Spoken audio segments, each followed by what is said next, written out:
കഴിഞ്ഞ സീസണിലെ ഒരു മത്സരാർത്ഥിയെ പോലെ നമ്മൾ ഒരുപാട് പ്രതീക്ഷിച്ചിട്ട് അവസാനം കാറ്റുപോയ ബലൂൺ ആയിരിക്കുമോ എന്ന് ഞാൻ ഇടയ്ക്കെങ്കിലും ഒന്ന് സംശയിച്ച ആളായിരുന്നു അർജുൻ.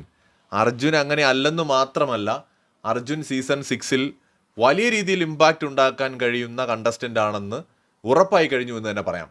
അർജുൻ ഗെയിമിലേക്ക് ഇറങ്ങിക്കഴിഞ്ഞു. ഈ ബിഗ് ബോസിനകത്ത് ഇപ്പോൾ സീസൺ 3 എടുത്താൽ ഏതാണ്ട് 2 വീക്സ് കഴിഞ്ഞിട്ടാണ് മണിക്കുട്ടൻ ഗെയിമിലേക്ക് ഇറങ്ങിയത്.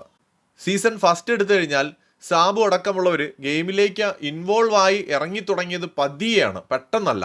സീസൺ 4 എടുത്താൽ ആദ്യത്തെ ഒരാഴ്ചയൊക്കെ ജാസ്മിൻ വളരെ സൈലന്റ് ആയിരുന്നു. നമ്മൾ ജാസ്മിനെ കുറിച്ച് വീഡിയോ തന്നെ ഇട്ടിരുന്നു, കുറച്ചും കൂടെ റിയാക്ട് ചെയ്യുന്ന ഒരു കണ്ടസ്റ്റന്റ് ആവുമെന്ന് പ്രതീക്ഷിച്ചു എന്നൊക്കെ പറഞ്ഞിട്ട്.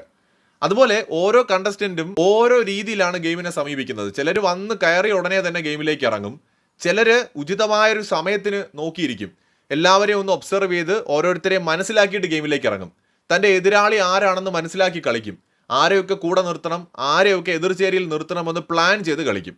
ചിലപ്പോൾ ഈ പറഞ്ഞ കാറ്റഗറിയിലായിരിക്കും അർജുൻ ഉൾപ്പെടുന്നത്. അർജുൻ അവിടെ ആരെയൊക്കെ കൂടെ നിർത്തണം, ശക്തരായ മത്സരാർത്ഥികൾ ആരൊക്കെയാണ്, ആരെയൊക്കെ എതിർചേരിയിൽ നിർത്തണമെന്നൊക്കെ ഒരു ധാരണ വന്നതുപോലെയാണ് എനിക്ക് തോന്നുന്നത്. ഇന്നലെ മുതൽ അർജുൻ ഭയങ്കര ആക്റ്റീവാണ്. ഇന്നിപ്പോൾ ലാലേട്ടൻ്റെ മുന്നിൽ വെച്ച് ലാലേട്ടൻ ചോദിക്കുന്നുണ്ട് ജാസ്മിൻ ഗബ്രി ആ ഒരു വിഷയത്തെക്കുറിച്ച്, അവർ രണ്ടും ഒന്നാണോ എന്ന ചോദ്യത്തിന് മറുപടിയായിട്ട് ഇവരിവിടെ ഒരു റിസോർട്ടിൽ വന്നതുപോലെയാണ് ലാലേട്ട എനിക്ക് തോന്നുന്നത് എന്നാണ് അർജുൻ പറഞ്ഞത്.